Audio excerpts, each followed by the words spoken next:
Hello நண்பர்களே, வணக்கம். நான் உங்கள் பிரியா. நம்ம இன்றைக்கி பார்க்க போகிற பதிவு என்ன அப்படின்னு பார்த்தீங்கன்னா, நம்மளுக்கு நாளைக்கு பரணி தீபம் வருதுங்க.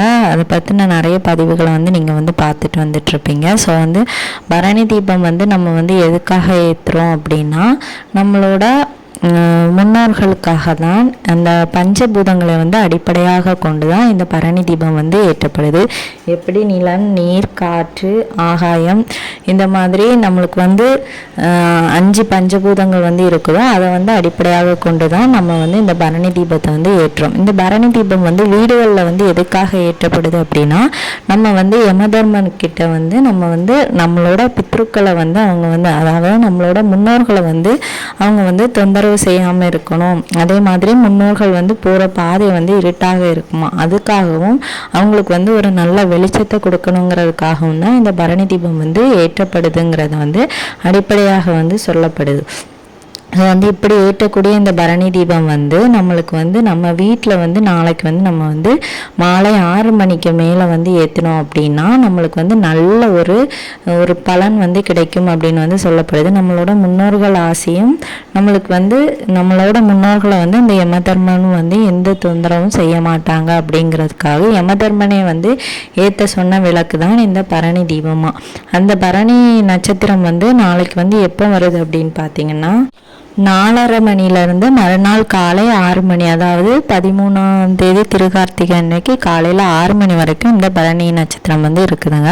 ஸோ அன்னைக்கு நம்ம ஒரு 5 புதிய அகல் விளக்கு ஏற்றணும். அதே மாதிரி புதிய 5 அகல் விளக்கு நீங்கள் வாங்கிக்கோங்க. பழைய அகல் விளக்கில் ஏற்றுறதா இருந்தாலும் ஒன்றும் பிரச்சனை இல்லை. இருந்தாலும் புதுசாக வாங்குறது இன்னும் நம்மளுக்கு கொஞ்சம் நன்மைகளை சேர்க்கும். அதனால் புதிதாக 5 அகல் விளக்குகளை வாங்கி அதில் மஞ்சள் குங்குமம் போட்டு வைத்து பஞ்சுத்திரி போட்டு நல்லெண்ணெய் தீபம் ஏற்றணும். இந்த பரணி தீபம் நல்லெண்ணெய் தீபமாக இருந்தது அப்படின்னா மிகவும் நல்லது. ஸோ நல்லெண்ணெய் தீபமாக ஏற்றிக்கோங்க. இப்படி தான் இந்த பரணி தீபம் ஏற்றணும்.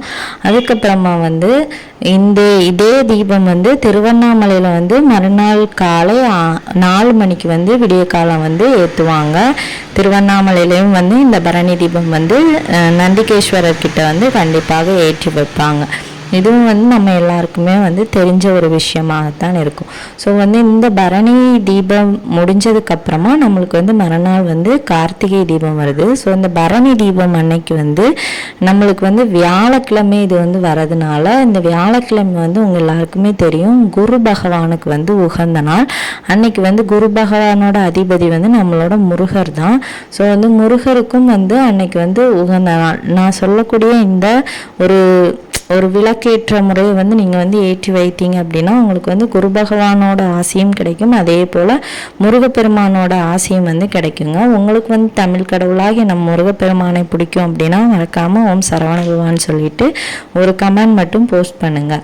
ஸோ இந்த விளக்கு நம்ம எப்படி ஏற்றணும் அப்படின்னா, ஒரு குட்டி தாம்பலமோ, உங்களுக்கு எவ்வளோ பெரிய தாம்பலம் கிடைச்சாலும் பிரச்சனை இல்லை. ஒரு விளக்கு ஏற்ற போகிறதுனால நான் சின்ன தாம்பலம் சொல்கிறேன்.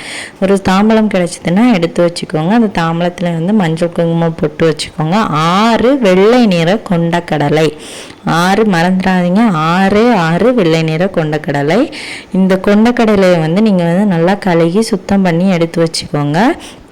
எடுத்து வச்சதுக்கப்புறமா அந்த தாம்பழத்தட்டை நம்ம தொடச்சி வச்சுருப்போம் இல்லையா, அந்த தாம்பழத்தட்டில் இந்த 6 கொண்டக்கடலையும் சேர்த்துருங்க. அந்த கொண்டக்கடலைக்கு மேலே இந்த தீபத்தை நீங்கள் ஏற்றணும்.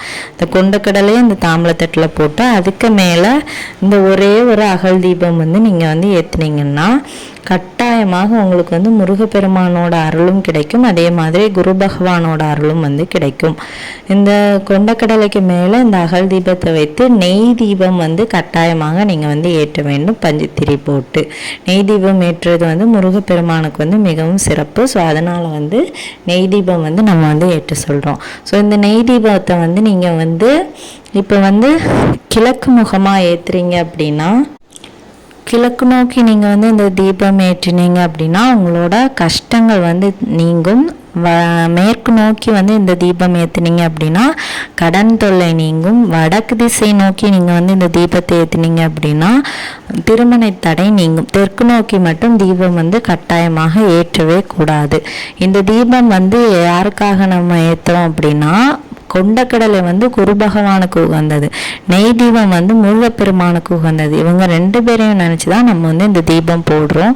தீபம் வந்து போடுறதுக்கு முன்னாடி உங்களோட என்னென்ன பிரச்சனையோ அதை வந்து கடவுள்கிட்ட வந்து சொல்லிக்கோங்க.